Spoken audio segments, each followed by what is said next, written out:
আসসালামু আলাইকুম। কেমন আছেন সবাই? আশা করি আপনারা সবাই ভালো আছেন এবং আলহামদুলিল্লাহ আল্লাহ তাআলার অশেষ রহমতে আমিও ভালো আছি। আচ্ছা, আজকে হচ্ছে থার্সডে নাইট আর ঘড়িতে সময় হচ্ছে 10টা বেজে 39 মিনিট। সো আজকে আমরা জিম করেই বের হয়ে যাই। কারণ থার্সডে নাইট যেহেতু কিছু তো একটা স্পেশাল করতে হবে। সো আজকে আমার বড় ভাইদের, শ্রদ্ধেয় বড় ভাইদের প্ল্যান ছিল টানেলে যাবে।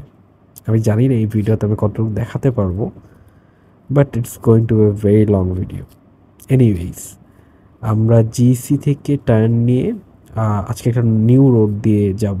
এই জন্যই জিসি দিয়ে যাচ্ছি, নাহলে বাইজেট লিঙ্ক রোড দিয়ে চলে যেতাম। আর আজকে টানেলের প্ল্যানটা করার কিছু কারণ আছে। এর মধ্যে আমার শ্রদ্ধেয় বড় ভাই আবার টানেল ঘুরে এসেছেন।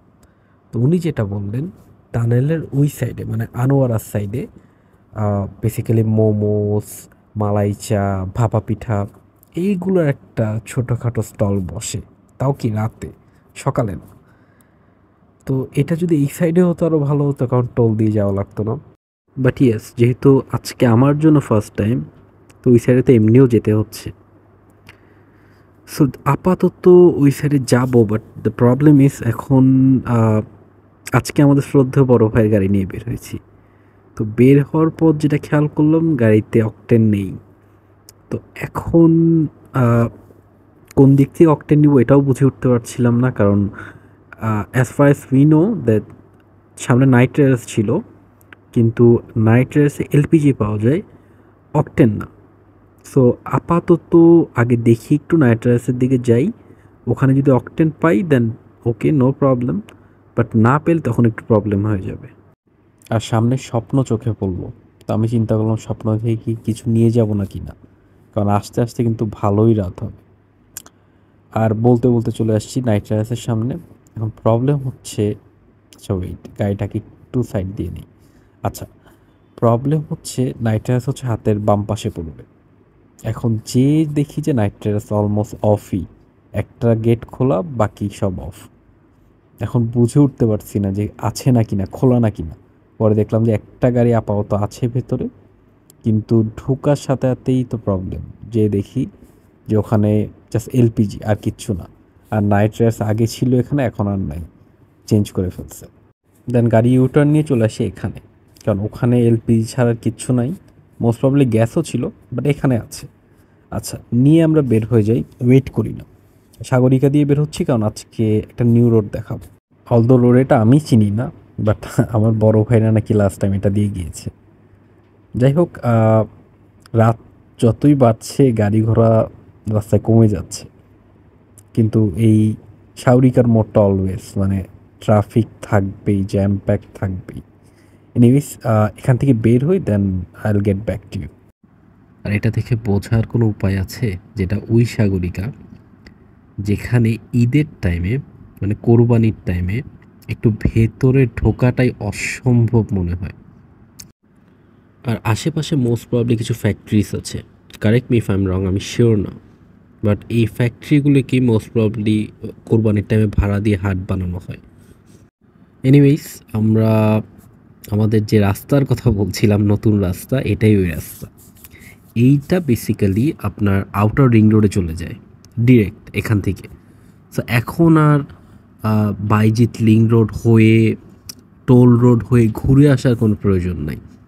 এখান দিয়ে ডিরেক্ট আউটার রিং রোডে ওঠাও যায়, আবার ওই সাইড থেকে আউটার রিং রোড থেকে এক্সিট নিয়ে আবার এই ফ্লাইওভারে আসা যায়।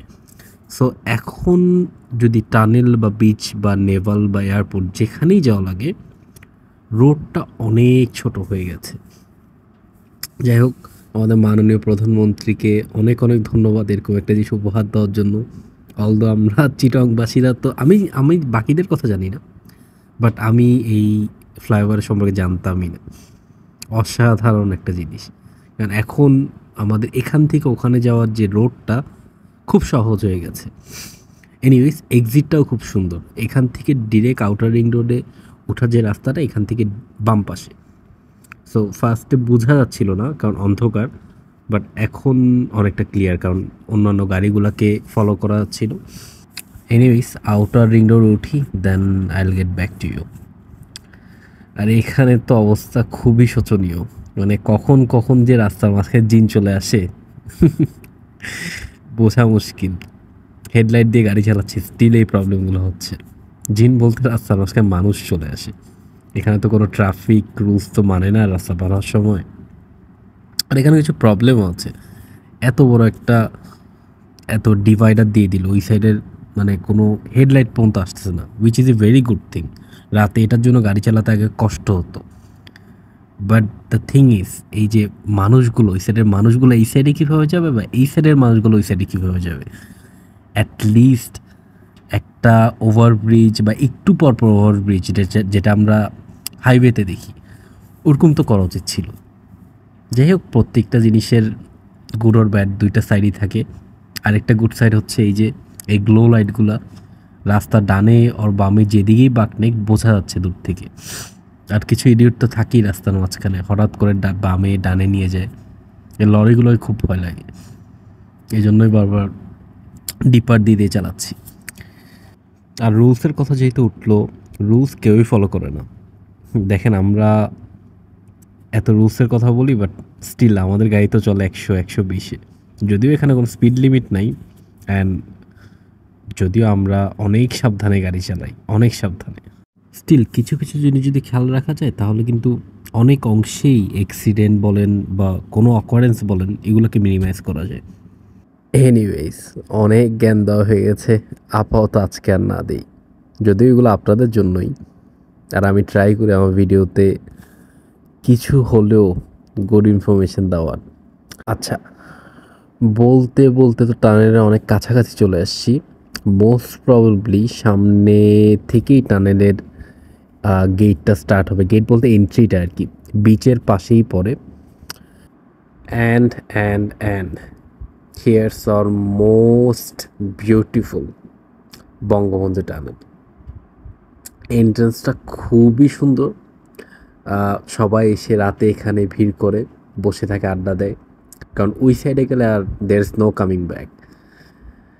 এনিওয়েজ, এই পার্টটা এতটুকুই থাকবে, কারণ যদি ফুল করতে চাই অনেক বড় হয়ে যাবে।